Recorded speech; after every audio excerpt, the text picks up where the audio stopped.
Hello everyone, today we'll talk about how to fix or how to solve the problem of messages deleting automatically on the application of WhatsApp. You click on settings. Here we go to apps, default apps, app settings. In this list here you will scrolling down until you find this window of WhatsApp. Then this page of app info, we click on first stop and we click OK.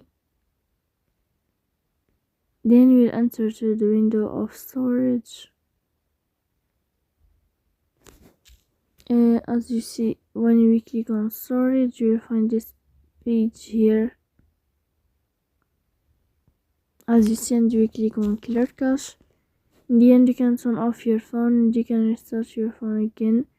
Fix that problem. So please don't forget